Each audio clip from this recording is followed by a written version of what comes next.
¿Qué tal, Jorge? ¿Qué tal, amigos de Disyuntiva TV? Muy buenos días a todos. Saben, lo agarré descuidado, voy a confesar, lo agarré descuidado a nuestro profe emérito aquí en el INAOE, el, nuestro querido profe, aunque está en óptica, pero su corazón ha estado Cercano, muy cercano a los cercano. astrónomos, ¿sí? Sí. El doctor Alejandro Cornejo. Eh, le pedí, o sea, le interrumpí, lo acosé, todo para que nos diera unos minutos para hablar del profesor Guillermo Aro, del doctor Guillermo Aro, el fundador del INAOE, porque ayer fue el aniversario 110 de su nacimiento, ¿no, profe? Sí, Y el sí. doctor Cornejo, pues se echó el rollo porque es, yo creo que de los pocos que convivió muy Sí, sí, sí, estrechamente sí. con él, ¿no? O Sí, sea, sí. varios lo conocieron porque el profe murió hasta el 88, hasta Sí, sí. donde recuerdo.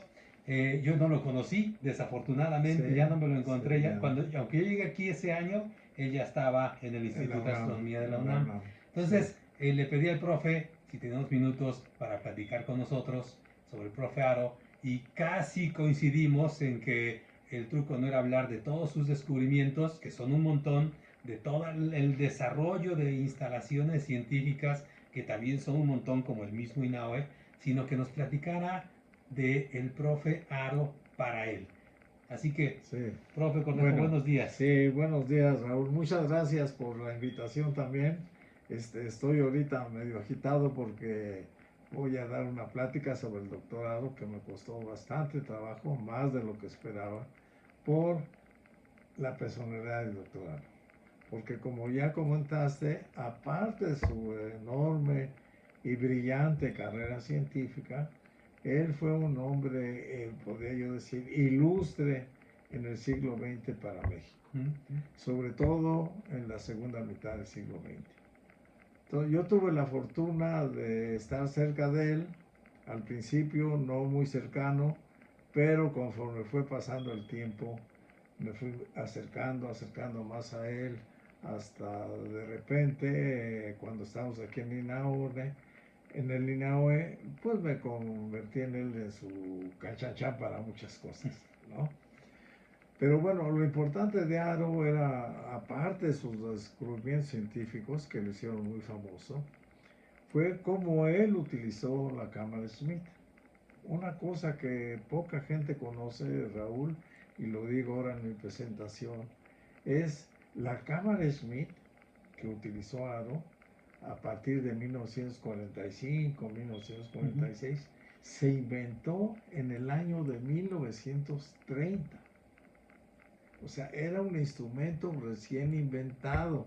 Esto no lo comento en mi plática, porque si no me extiendo mucho y van a decir, ¿cómo es óptico? Pues ahí ya se ve. No lo comento. Pero se hace uno una historia de los primeros telescopios famosos en la década de 1610. Pasaron 300 años en que apareciera un nuevo instrumento astronómico.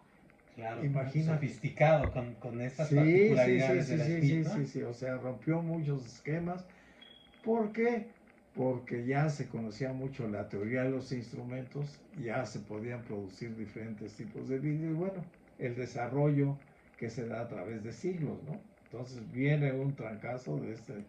Y fue Aro de los que tuvo la oportunidad de tener un instrumento de este tipo, ¿sí? De los primeros en el mundo, Claro. porque nada más estaba el de Monte Palomar, ¿Ah? que era más grande, y el de Tonancintra, y después, pues ya mucha gente empezó a producirlos y a usarlos, ¿no? Pero entonces, con esa herramienta Aro hizo trabajos astronómicos muy brillantes. Pero una cosa que yo enfatizo mucho en la plática, pero que también tengo que mencionar, y ya mencioné de su trabajo científico, es cuáles eran los otros tipos de su vida y a lo que todo me emociona, ¿no? Pero todo esto me emociona más el saber que Haru, cómo sentía, y yo creo me contagió demasiado, cómo sentimos a nuestro país, Uh -huh. cómo lo vivimos diariamente, ¿no? Aquí les relato una anécdota que nos platicó alguna vez su esposa Elenita Poniatowska en una conferencia aquí en el INAO. Dice, Aro Era dos individuos en la mañana. Uno, cuando bajaba feliz, tranquilo, de haber dormido, disfrutado. Y ella dice esto, sí, y creo que lo estoy haciendo bastante bien. Salía con sus ojos de hot cakes, ¿sí? Pero se sentaba a desayunar, empezaba a desayunar, agarraba el periódico y entonces se transformaba. Desaparecía ese doctorado de las primeras horas del día. Y en efecto, porque a él le preocupaba mucho la situación del país. Y la conocía, la entendía muy bien, porque entre otras actividades, pues él vivió casi toda su vida en Tonantzintla. Tenía su vida dividida en dos partes, ¿no? Su trabajo y sus vivencias aquí en Tonantzintla y su trabajo en la Ciudad de México, en la UNAM.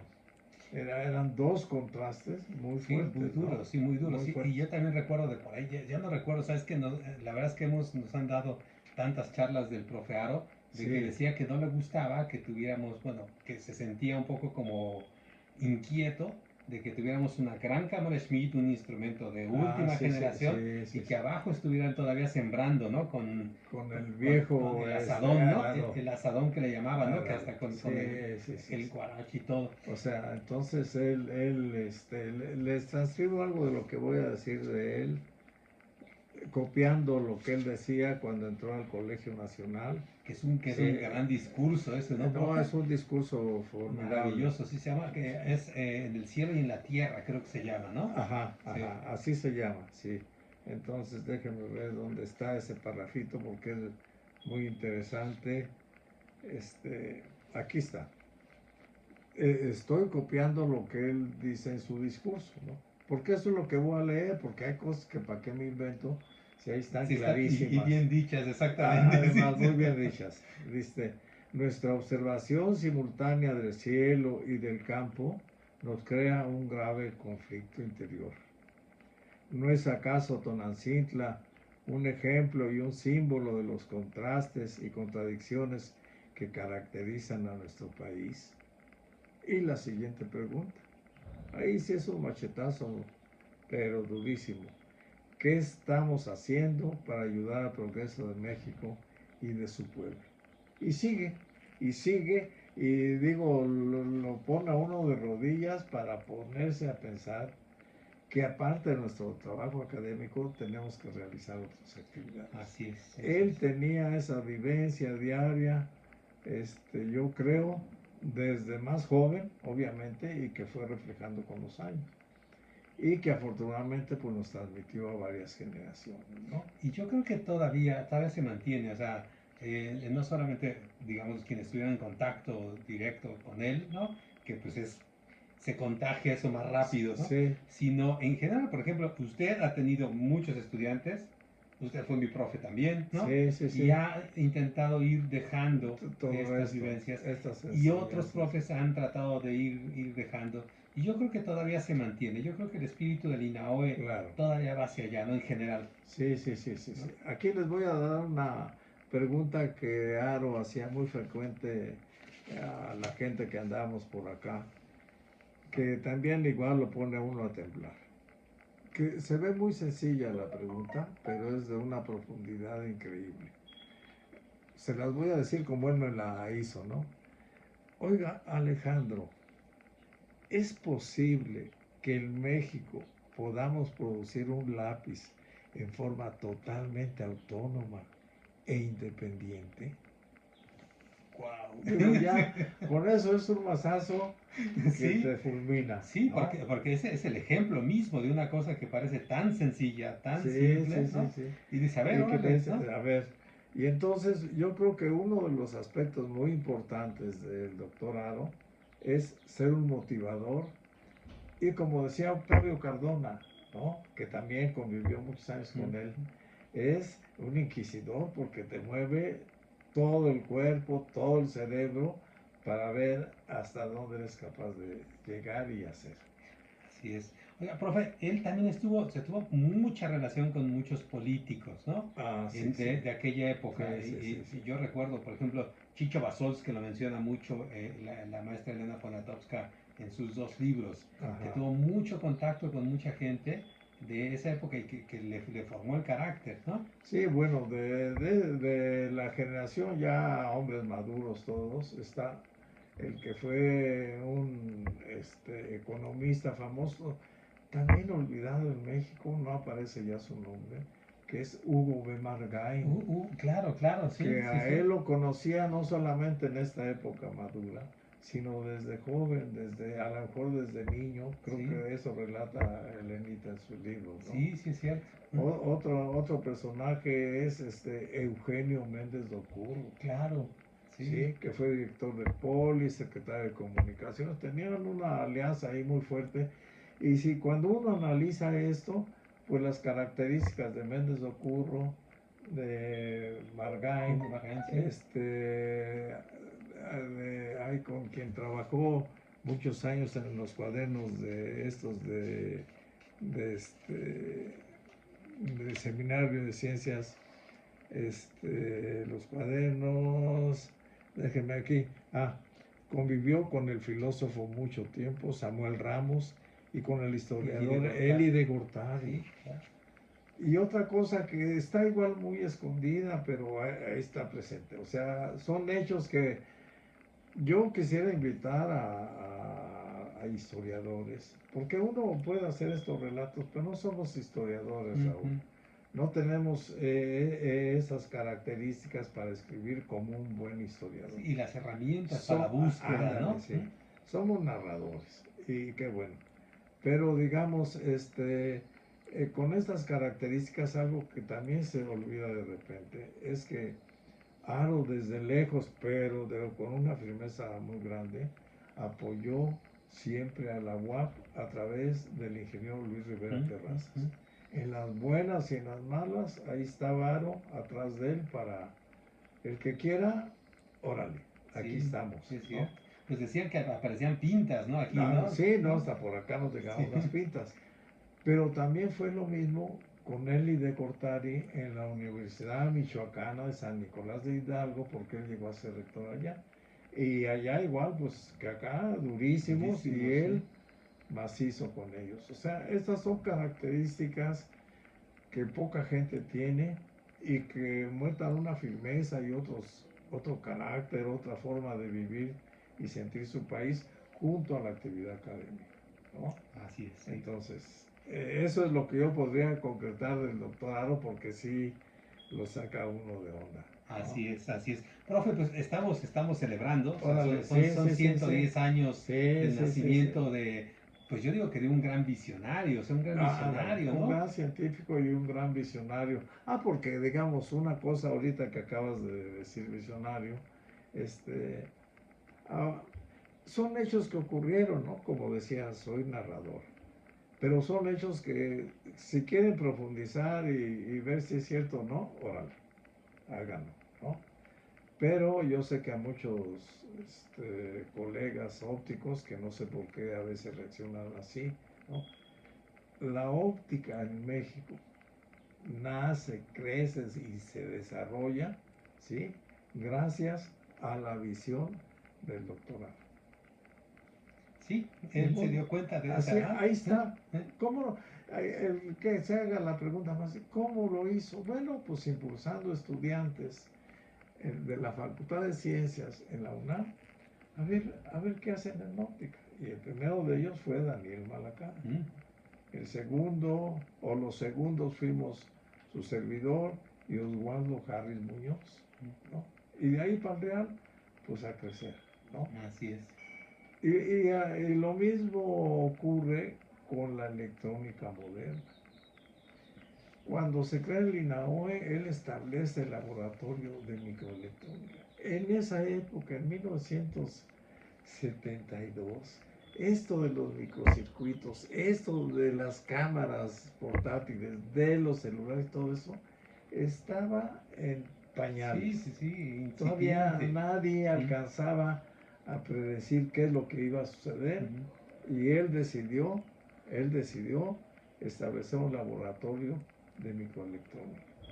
Y para eso se trajo a un mexicano que había estudiado en Estados Unidos, de Sonora, ¿sí? Trabajaba en la ITT para fundar este laboratorio de microelectrónica, que es Jorge Agras. ¿Sí? Un norteño clavado, ¿no? Así, ya casi llegaba aquí montado en caballo, pero muy capaz y que estuvo por algunos años al frente de este laboratorio y fue donde empezó. Y yo creo la electrónica moderna en esta área se debe al doctor también, sí. Sí, o sea, alguien que, o sea, yo decía siempre, a mí sí me ha parecido es un gran visionario, el que dijo, a ver, es un observatorio, está bien, sí, estamos viendo el cielo y descubriendo cosas y ya un montón que estamos haciendo desde nuestra posición con nuestro instrumento. Sí, pero ahí está la óptica, está la electrónica y cada una debe agarrar su patín, ¿no? Y algo que también se nos va y de repente perdemos la brújula, ¿no? Yo trato de no perderla, pero sinceramente a veces también la pierdo. Es la parte mecánica. Claro, la parte mecánica. Aquí ha habido una discusión reciente si se mantiene el taller mecánico o se cierra el Diboga, no juega. No, o sea, sin mecánica no tendríamos automóviles. Es cierto, olvídese. Cierto. Que ahora tienen miles de aditamentos de electrónica y de óptica y todo eso. Sí, pero está la mecánica bien, es fundamental. Pero claro, sin la mecánica. Así es. A pie. Bueno. Profe, pues muchísimas gracias, dale, muchas gracias por este ratito que estuvo con nosotros. Sí. Le agradezco mucho siempre. A ti muchas gracias también. Escuchar esta parte del profe Aro. Te digo, no es flor, ni quiero que me invites a comer, o sea, no lo que sea, pero también admiro que siempre estés a las vivas de todas estas cosas, del trabajo de los disque científicos, ¿sí? Y cómo se pueden desparramar para afuera. Pues es un poquito, justo es probablemente lo que pensaba el profe Aro, de que tiene que llegar a muchos lados este conocimiento. Y por ejemplo, en la parte de los astrónomos somos unos inútiles, ¿no? O sea, no servimos para nada lo que hacemos. Pero lo que sí podemos hacer es justo a través de la astronomía hacer que se acerquen a todas las otras áreas que tienen una aplicación más inmediata y más directa. Tienen una característica especial, es muy llamativo. Así es.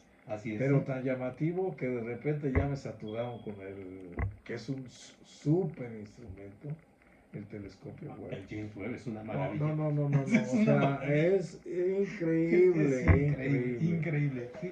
Y está a 150 millones de kilómetros, creo, ¿no? De nosotros. Aquí, ya ni me acuerdo cuántos millones. Me gusta recortar esto, que luego no sé qué va a hacer. ¿Cómo se ve? Aquí, sí. Bueno, esta apareció en la jornada. Sí, ahí está la fecha. El miércoles 15 de marzo, una foto con el web. Pero lo importante de esto, y se los explico, es que estos picos de estas estrellas, las estrellas no tienen picos.